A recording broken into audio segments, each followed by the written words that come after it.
जिस घर के आसपास में अगर कोई किन्नर रहता है तो उस घर में यह दो चीज बढ़ती है। दोस्तों, वैसे तो आज के समय घर के आसपास किन्नर का रहना बहुत न के बराबर ही देखा गया है, पर कुछ घर ऐसे भी होते हैं जिस घर के आसपास किन्नर रहते हैं।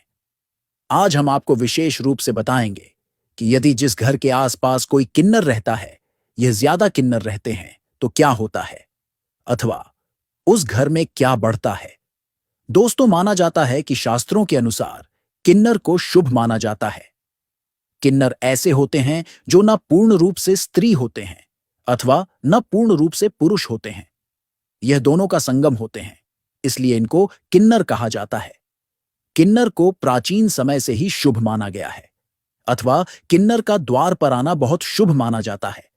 यह संकेत मिलता है, अथवा इस संकेत का मतलब होता है कि घर में धन प्राप्ति होने वाली है। किन्नर का अकस्मात घर के द्वार पर आना शुभ माना जाता है। किन्नर यदि आपके घर पर अचानक आ जाते हैं तो आपको समझ लेना चाहिए कि अब आपके घर में खुशियां आने वाली हैं। अथवा किन्नर को दान देने से घर में सौभाग्य बढ़ता है। जो स्त्री किन्नर को सुहाग की सामग्री दान करती है, वह स्त्री कभी विधवा नहीं होती है। माना जाता है कि यदि घर के आसपास किन्नर रह रहा है तो उस घर में सब कुछ अच्छा बना रहता है। घर के आसपास किन्नर का मौजूद होना भले ही कुछ लोगों को अजीब लग सकता है, पर यह शुभ माना जाता है।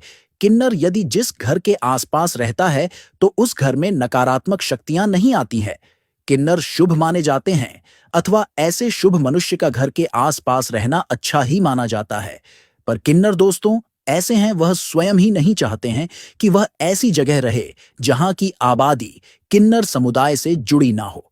किन्नर अक्सर वहीं रहते हैं जहां किन्नर समुदाय की आबादी ज्यादा रहती है। किन्नर समुदाय अपने एक शहर अथवा अपने एक स्थान पर बसेरा बनाकर रहते हैं, और किन्नर हमेशा अपने एक स्थान पर ही पाए जाते हैं। किन्नर को आप जगह जगह रहते हुए नहीं देख सकते हो, क्योंकि किन्नर कभी बिछड़कर रहना पसंद नहीं करते हैं। यदि किसी किन्नर के बीच मनमुटाव हो जाता है तो किन्नर उस समुदाय को छोड़कर दूसरे समुदाय में चला जाता है, पर जाता है केवल अपने जैसे लोगों में। इसलिए घर के आसपास किन्नर का होना बहुत न के बराबर ही देखा जाता है। पर यदि घर के आसपास किन्नर है तो इसमें कोई चिंता करने की बात नहीं है, यह तो अच्छा ही माना जाता है। किन्नर का घर के आसपास होना शुभ माना जाता है। आज के समय ऐसा होते देख पाना बड़ा मुश्किल है। किन्नर शांत तरीके से रहना पसंद करते हैं। ये किसी से मनमुटाव नहीं करते हैं। यदि मनमुटाव करते भी है तो अपने समुदाय के लोगों से करते हैं। यदि कोई इनको प्रसन्न मन से दान देता है तो यह उसको अपनी दुआ देते हैं, वरना किन्नर की बद्दुआ तो कभी नहीं लेनी चाहिए। किन्नर की बद्दुआ जीवन को इष्ट विष्ट कर देती है। किन्नर का हमेशा आशीर्वाद लेना चाहिए।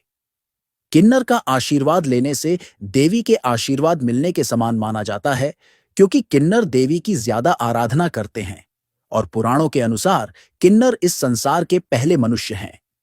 किन्नर के बाद ही मनुष्य जाति की संरचना हुई है, इसलिए किन्नर आम नहीं है।